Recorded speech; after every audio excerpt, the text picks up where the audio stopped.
Hello दोस्तों, welcome back to my channel CA earners. मेरा नाम है अभिषेक।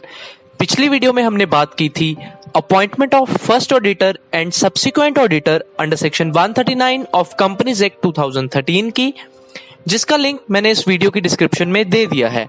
आज हम बात करने जा रहे हैं सेक्शन 139 की बाकी प्रोविजंस की, जैसे कि rotation of auditor, reappointment of auditor, filling of casual vacancy की। तो चलिए शुरू करते हैं। सेक्शन 139 सबसेक्शन 2 स्पेसिफाई करता है वो कंपनीज जिन पर रोटेशन ऑफ ऑडिटर की प्रोविजन एप्लीकेबल है। आइए जानते हैं कि रोटेशन ऑफ ऑडिटर कैसे होती है और किन कंपनीज को करनी होती है।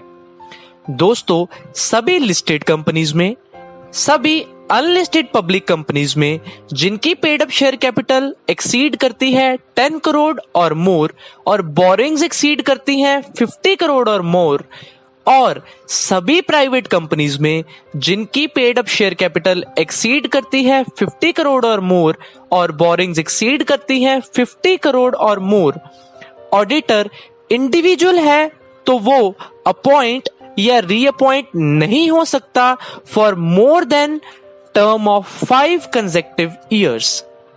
मान लीजिए मिस्टर एक्स ऑडिटर है एबीसी लिमिटेड में, जो कि एक लिस्टेड कंपनी है। अपॉइंटमेंट हुई 2020 में। अब एबीसी लिमिटेड में mister X as auditor office hold कर सकते हैं मैक्सिमम अप टू 2025। उसके बाद मिस्टर एक्स 5 साल तक कंपनी में ऑडिटर की पोजीशन होल्ड नहीं कर सकते। इसे हम कहते हैं कूलिंग पीरियड। क्वेश्चन आता है, क्या मिस्टर एक्स अब किसी भी कंपनी में ऑडिटर नहीं बन सकते? जी नहीं, ये कूलिंग पीरियड मिस्टर एक्स को लेना होगा एबीसी लिमिटेड के केस में।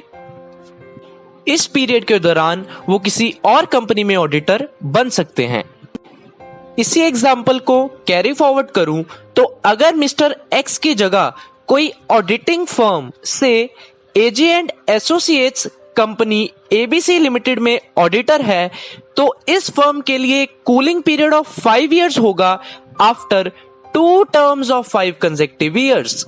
इसका मतलब अगर ये फर्म 2020 में ऑडिटर अपॉइंट हुई है तो ये मैक्सिमम ऑफिस होल्ड कर पाएगी 2030 तक। उसके बाद इस फर्म को भी 5 साल का कूलिंग पीरियड लेना होगा। अब इसी के रिलेटेड कुछ और इश्यूज डिस्कस करते हैं। हमने डिस्कस किया कि इंडिविजुअल के केस में 1 टर्म ऑफ 5 कंसेक्टिव ईयर्स और ऑडिटिंग फर्म के केस में 2 टर्म्स ऑफ 5 कंसेक्टिव ईयर्स के बाद ऑडिटर को कूलिंग पीरियड लेना होगा।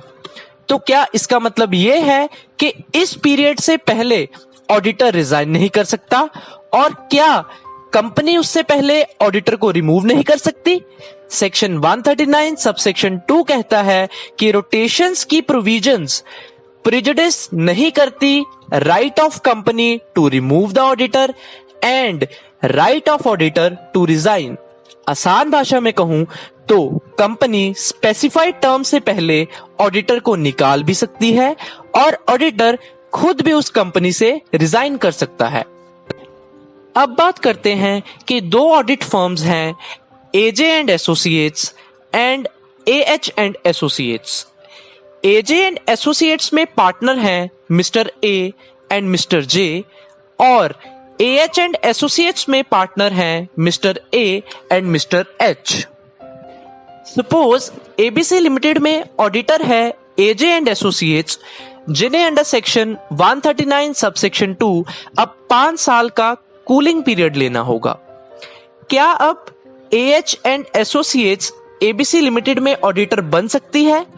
लॉ कहता है एजे एंड एसोसिएट्स को तो कूलिंग पीरियड लेना ही होगा, साथ साथ एएच एंड एसोसिएट्स भी एबीसी लिमिटेड में ऑडिटर नहीं बन सकती, क्योंकि मिस्टर ए दोनों फर्म्स में कॉमन पार्टनर हैं।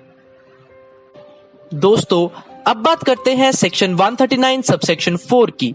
यह सेक्शन कहता है कि सेंट्रल गवर्नमेंट रूल प्रेस्क्राइब कर सकती है for manner in which company shall rotate their auditors.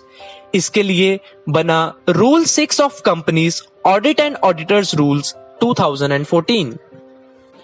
ये रूल सिमिलर है रूल 4 से, जिसे हम पिछली वीडियो में डिस्कस कर चुके हैं, इसलिए हम इसे स्किप कर रहे हैं। एक बेसिक डिफरेंस रूल 4 और रूल 6 में यह है कि रूल 4 में हम पढ़ते हैं manner of selection of subsequent auditor और रूल 6 में हम पढ़ते हैं manner of selection of auditor who may replace incumbent auditor. 139(2) की प्रोविजंस के कारण ऑडिटर को कूलिंग पीरियड लेना होता है, जिस कारण कंपनी को अब नया ऑडिटर अपॉइंट करना होगा। रूल 6 बात करता है कि इनकम्बेंट ऑडिटर यानी कि वो ऑडिटर जिसे कूलिंग पीरियड लेना है, उसे जो नया ऑडिटर रिप्लेस करेगा उसकी सिलेक्शन के बारे में।